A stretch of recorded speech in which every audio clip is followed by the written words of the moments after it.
हमारा next article EV toll के बारे में है। यूनियन सिविल एविएशन मिनिस्टर ने अभी हाल ही में यह कहा कि सरकार उन पॉसिबिलिटीज को एक्सप्लोर कर रही है जहां पर हम दुनिया भर में जो ईवी टोल मैन्युफैक्चरर्स हैं उनको इनवाइट करेंगे और कहेंगे आप आइए भारत में अपनी यूनिट्स लगाइए और ईवी टोल का मैन्युफैक्चर स्टार्ट करिए। ईवी टोल स्टैंड करता है electric vertical take off and landing. Vertical का मतलब आप समझ रहे होगा, ये एक प्रकार का एयरक्राफ्ट है जो बिल्कुल ऐसे ही टेक ऑफ कर लेगा और ऐसे ही लैंड कर जाएगा, बिल्कुल वर्टिकली। एयरक्राफ्ट की तरह जो कन्वेंशनल कमर्शियल एयरक्राफ्ट होते हैं उनकी तरह इसे रनवे पे दौड़ना नहीं पड़ेगा। आप इसे हेलीकॉप्टर की तर्ज पे देख सकते हो या फिर एक ड्रोन की तरह। जो ईवी टोल एयरक्राफ्ट है ये इलेक्ट्रिक पावर का इस्तेमाल करेगा होवर करने के लिए, टेक ऑफ करने के लिए और लैंड करने के लिए वर्टिकली।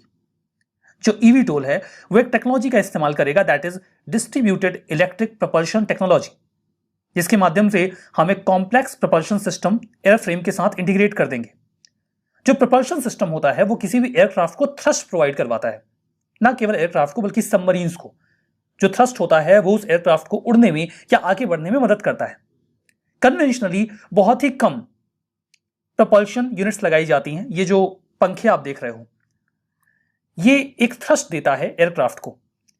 अगर हम कई सारी जगहों पर कई सारे इस प्रकार के फैंस इंस्टॉल कर दें तो ये अलग अलग जगहों से कई सारा मतलब बहुत सारा प्रपल्शन क्रिएट करेंगे।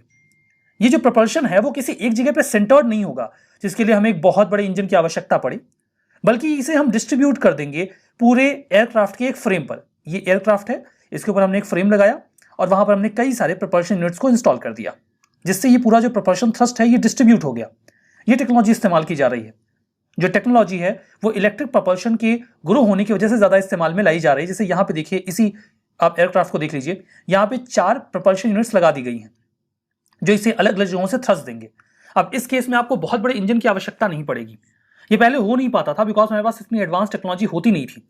हमें इसके लिए चाहिए एडवांस बैटरी, फ्यूल सेल या इलेक्ट्रिक कंट्रोल टेक्नोलॉजी जो आसानी से कम एनर्जी में कम स्पेस में इस प्रपल्शन को रन करवा सकें। अब जो न्यू व्हीकल टेक्नोलॉजी है उसे इंपार्ट कर रहे हैं हम। अर्बन एयर मोबिलिटी में इस प्रकार के टेक्नोलॉजीज का इस्तेमाल फ्रिक्वेंटली आने वाले समय में किया जाएगा। ईवी टोल का सिग्निफिकेंस क्या है? ये एक रनवे इंडिपेंडेंट टेक्नोलॉजिकल सॉल्यूशन है ग्लोब के ट्रांसपोर्टेशन नीड के लिए। हमें सड़कों की आवश्यकता नहीं होगी।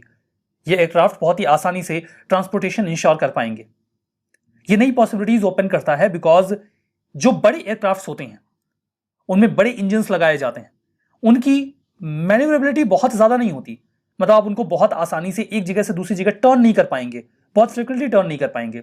उनकी इफिशियंसी और इन्वायरमेंटल पॉइंट ऑफ व्यू से भी वो इतने इफिशियंट नहीं होंगे जितने कि ये ईवी टोल होंगे। मोरओवर जो ईवी टोल्स हैं ये थर्ड वेव हैं एरियल रिवोल्यूशन के। पहले वेव्स में आए कमर्शियल प्लेन्स, दूसरे वेव्स में आए हेलीकॉप्टर्स और तीसरे वेव्स में आ रहे हैं ईवी टोल्स, जिनका इस्तेमाल हम स्मॉल स्केल पर ट्रांसपोर्टेशन के लिए करेंगे।